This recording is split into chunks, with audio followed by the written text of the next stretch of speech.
ಮಾನ್ಯ ವೀಕ್ಷಕರೇ, ತಮ್ಮ ಮುಂದೆ ಒಂದು ಬಹಳ ಮುಖ್ಯವಾದ ವಿಷಯವನ್ನು ಪ್ರಸ್ತಾಪಿಸಿ, ಯಾರು ಕಷ್ಟದಲ್ಲಿರೋರ ನೆರವಿಗಾಗಬೇಕು, ಮಕ್ಕಳ ಶಿಕ್ಷಣಕ್ಕೆ ಬೆಂಬಲ ಕೊಡಬೇಕು ಅನ್ನೋ ಪ್ರೀತಿಯಿಂದ ಬೆಂಗಳೂರಿನಿಂದ ಕಾಡಂಚಿನ ಹಾಡಿಯವರೆಗೆ ಮಕ್ಕಳನ್ನ ಹುಡುಕಿ ಬಂದು ಹರಿಸಿ ಹೋದಂಥ ಕೆಲವು ಸ್ನೇಹಿತರನ್ನ ಇಲ್ಲಿ ಸ್ಮರಿಸೋ ದೃಷ್ಟಿಯಿಂದ ಈ ವಿಡಿಯೋ ಮಾಡ್ತಾಯಿದ್ದೀನಿ. ಸ್ನೇಹಿತರೆ, ಡೀಡ್ ಸಂಸ್ಥೆಯ ಹಾಗೂ ಹುಣಸೂರು ತಾಲೂಕಿನ ಪರಿಶಿಷ್ಟ ವರ್ಗಗಳ ಕಲ್ಯಾಣ ಇಲಾಖೆಯ ಸಹಕಾರದೊಂದಿಗೆ ಬೆಂಗಳೂರಿನ ಡಾಕ್ಟರ್ ಬಿ ಆರ್ ಅಂಬೇಡ್ಕರ್ ಅವರ ಹೆಸರಿನಲ್ಲಿ ಸ್ಥಾಪನೆ ಆಗಿರುವಂಥ ಡಾಕ್ಟರ್ ಬಿ ಆರ್ ಅಂಬೇಡ್ಕರ್ ಅವರ ಒಂದು ತತ್ವ ಸಿದ್ಧಾಂತಗಳನ್ನು ಪ್ರತಿಪಾದಿಸುವಂತಹ ಸಂಸ್ಥೆ doctor B R Ambedkar health and education ಫೌಂಡೇಶನ್ನ ಡಾಕ್ಟರ್ ಆನಂದ್ ಅವರು, ಬೆಂಗಳೂರಿನ ಮಹಿಳೆಯರ ಸಬಲೀಕರಣ ಕೆಲಸ ಮಾಡ್ತಾರಂಥ ವಿ ಕಮ್ಯುನಿಟಿಯ ಸಂಘಟನೆ ಅವರ ಜೊತೆಗೆ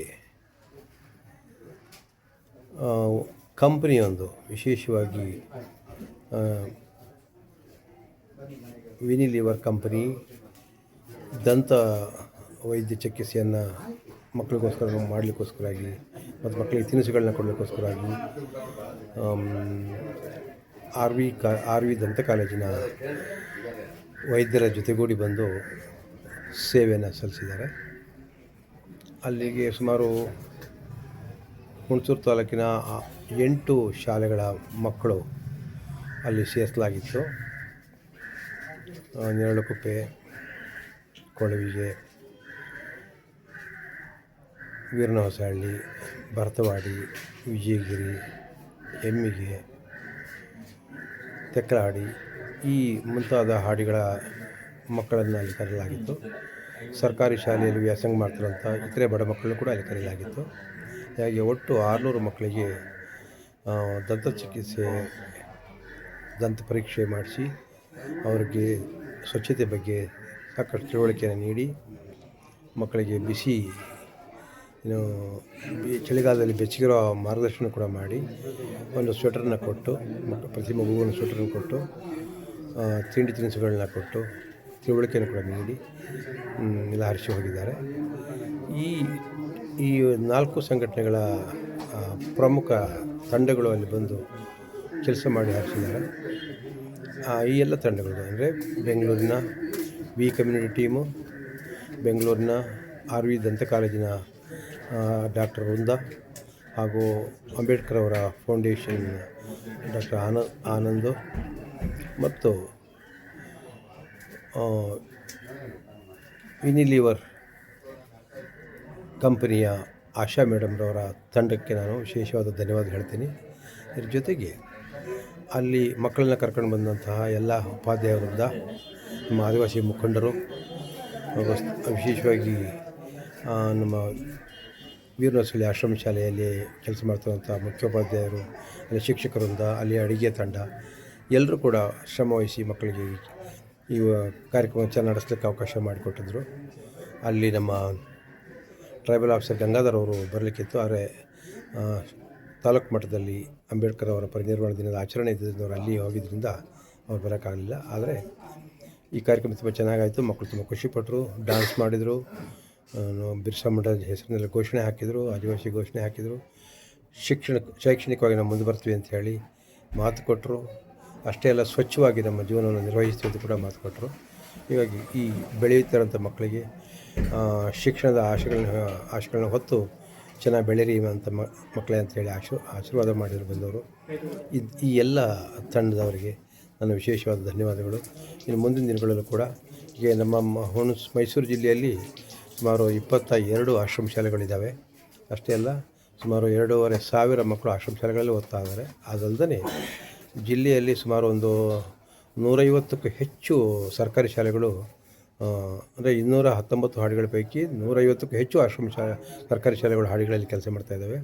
ಅಲ್ಲಿ ಕೂಡ ಒಂದೊಂದು ಶಾಲೆಯಲ್ಲಿ 30, 40, 50 ಮಕ್ಕಳು ಓದ್ತಾ ಇದ್ದಾರೆ. ಹಾಗಾಗಿ ಎಲ್ಲ ಸೇರಿಸಿದರೆ ಮೈಸೂರು ಜಿಲ್ಲೆಯಲ್ಲಿ ಸುಮಾರು 5,000 ಮಕ್ಕಳು, ಅಂದರೆ 1ರಿಂದ 7ನೇ ಕ್ಲಾಸ್ವರೆಗೆ ವ್ಯಾಸಂಗ ಮಾಡ್ತಾಯಿದ್ದಾರೆ.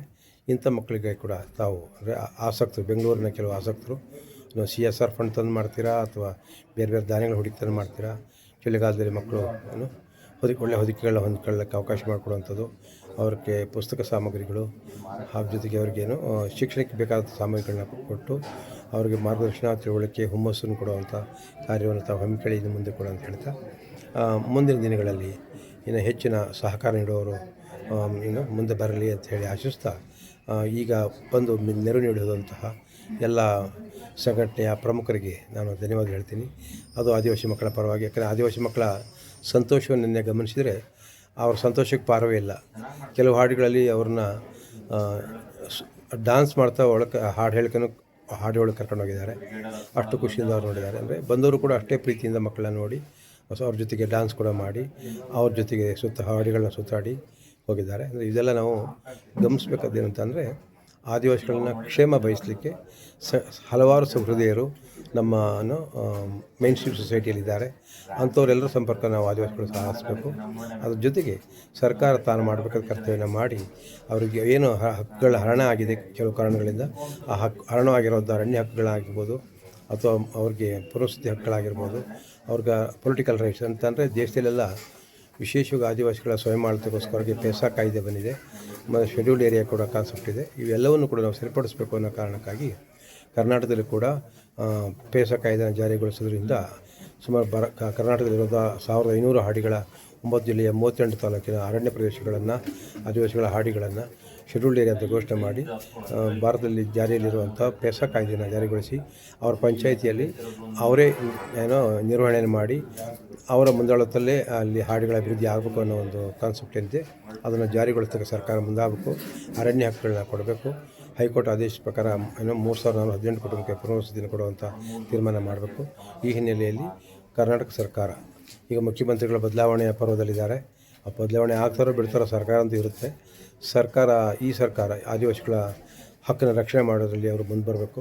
ಇದೇ ರೀತಿ ಮುಂದೆ ಬರದೇ ಹೀಗೆ ಈಗ ಕಾಲ ಕಳೆದರೆ ಈ ಸರ್ಕಾರಗಳು ಸಂವಿಧಾನ ಹೆಸರಿನಲ್ಲಿ ಬಂದು ಸಂವಿಧಾನವನ್ನು ಪಾಲಿಸ್ದೇ ಅವರ ಹೈಲ್ನಲ್ಲಿ ಅವರಿದ್ದರೆ ಇಂಥ ಬಡ ಜನರಿಗೆ ಆಗಿರೋ ಅನ್ಯಾಯವನ್ನು ಸರಿಪಡಿಸಲು ಯಾರು ಇರೋದಿಲ್ಲ. ಅದರಿಂದ ಸರ್ಕಾರ ತುಂಬ ಜವಾಬ್ದಾರಿ ಹೊತ್ತು ಈ ಕೆಲಸಗಳನ್ನ ಮಾಡಬೇಕು ಅಂತ ಹೇಳಿ ನಾನು ಹೇಳೋಕ್ಕೆ ವಿನಂತಿ ಮಾಡ್ತಾ, ನಾನು ಮತ್ತೊಮ್ಮೆ ನಮಗೆ ಆದಿವಾಸಿಗಳಿಗೆ ಪ್ರೀತಿ ತೋರಿಸಿದಂಥ ಎಲ್ಲ ಮಹನೀಯ ಸಂಘಟನೆಗಳಿಗೆ ಧನ್ಯವಾದ ಹೇಳ್ತೇನೆ. ಸ್ನೇಹಿತರೆ, ನಮಸ್ಕಾರ.